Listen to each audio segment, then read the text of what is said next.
Hey, what's up you guys? My name is Tyler Rugge, and for today's video, I'm going to be talking to you guys about what I do with my pets when I leave the house for long periods of time, when I go on vacation or whatever. It kind of sucks because I have a lot of animals that need to be taken care of, and you guys always ask me what I do and who watches them and whatnot.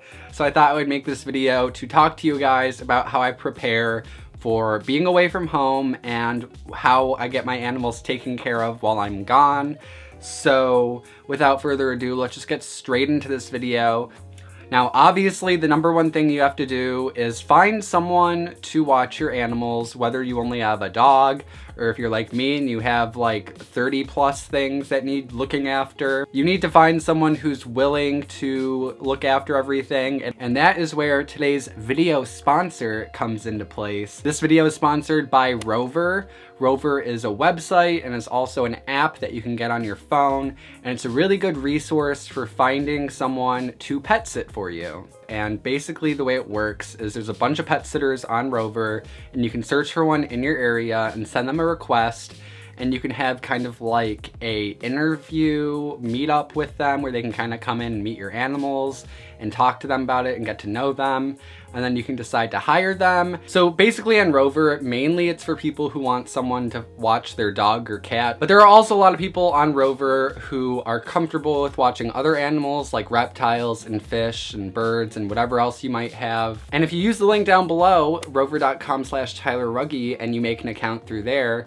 you'll get a $20 credit to your account. But do keep in mind, in order to use Rover, you need to be 18 or older. So if you're under the age of 18, then go tell your parents about it, because it is a really good app to use if you need to find a sitter. So yeah, you found someone to watch your animals. Now, for me, I personally just have my mom watch my animals while I'm gone, because luckily I still live at home with my parents, but pretty soon when I move out, I'm gonna have to either, probably pay one of my parents to do it, or I'll have to find a sitter or something. The next thing that you need to do is make like a guide for whoever is going to watch your animals.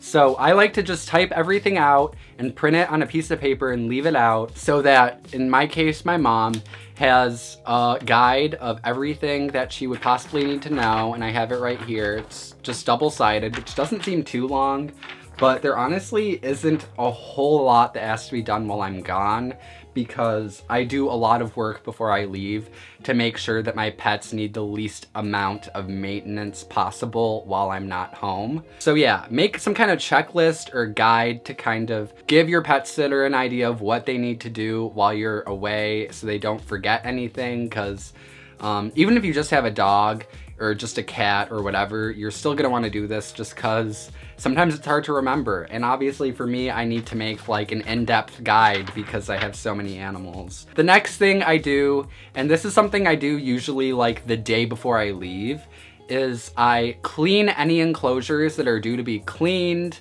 I'll clean my fish tanks, I'll do water changes, and I'll scrape any algae off the glass in my fish tanks, change my rabbit litter, and give all of my pets fresh water. You get the idea. Now this is especially if I'm gonna be gone for like a week or more. I don't wanna have to have my pet sitter like cleaning enclosures for me, because as it is, it's a lot of work having to watch everything.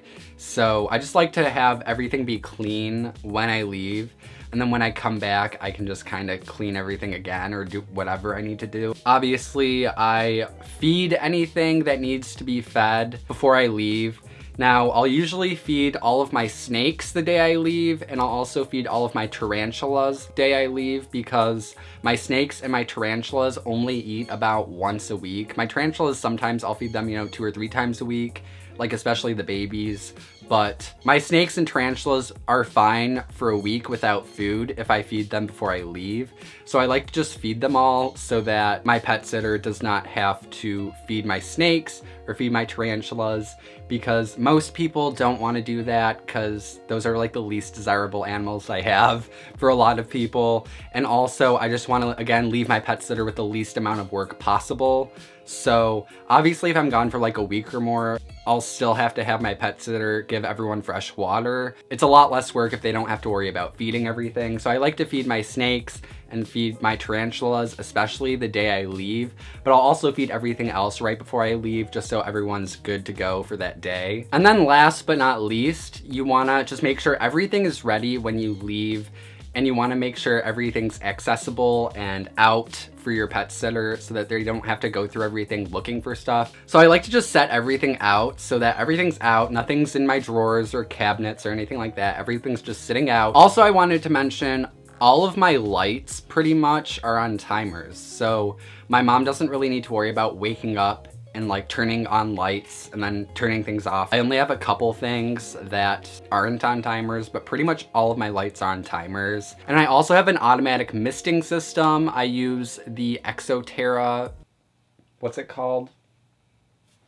Monsoon. It's called the Exoterra Monsoon. Good job, Tyler. I have a misting system that mists a bunch of my enclosures while I'm gone. You can set it up to mist, you know, every 12 hours, every 8 hours, whatever you think is necessary. So yeah, I make sure everything's mist fed, and then I set out my checklist and my supplies all out in the open. I kind of just go over everything with my mom to make sure she is kind of in the loop with everything that has to get done.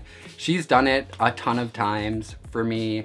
Thank you, Mom. Shout out to you. So luckily, you know, most of my animals, she knows how to take care of. I just have the checklist so she can kind of look over it to double check. Obviously, I make sure all of my animals have enough food to last them while I'm gone. So I might have to like go out and buy a bag of hay for my rabbit before I leave, or buy a bag of dog food, or buy a bag of cat food for my hedgehog, or whatever. I just make sure that everything is there and ready, because it especially sucks if I forget something and then my mom has to go to the pet store and buy something because I forgot it, which hasn't really happened, I don't think. I don't know. Don't come for me if it's happened, Mom. I'm sorry. But yeah, I think that's basically it. So that is what I do. That is how I prepare my animals. Like I said, I would highly recommend using Rover if you need to find a pet sitter. There are a ton of reliable pet sitters on Rover. You don't want to find a pet sitter on Craigslist. Go through Rover. It's super reliable. Again, if you use the link down below and make an account through rover.com/TylerRugge, then you will get a $20 credit to your account. Hope you guys take advantage of that. And again, you do have to be 18 or older to sign up. So yeah, that's it for today's video. If you liked it, give it a big thumbs up. Subscribe to my channel. I post videos every week. Check out my social media and my vlog channel. The links to those will be down in the description below. And I'll see you guys in my next video.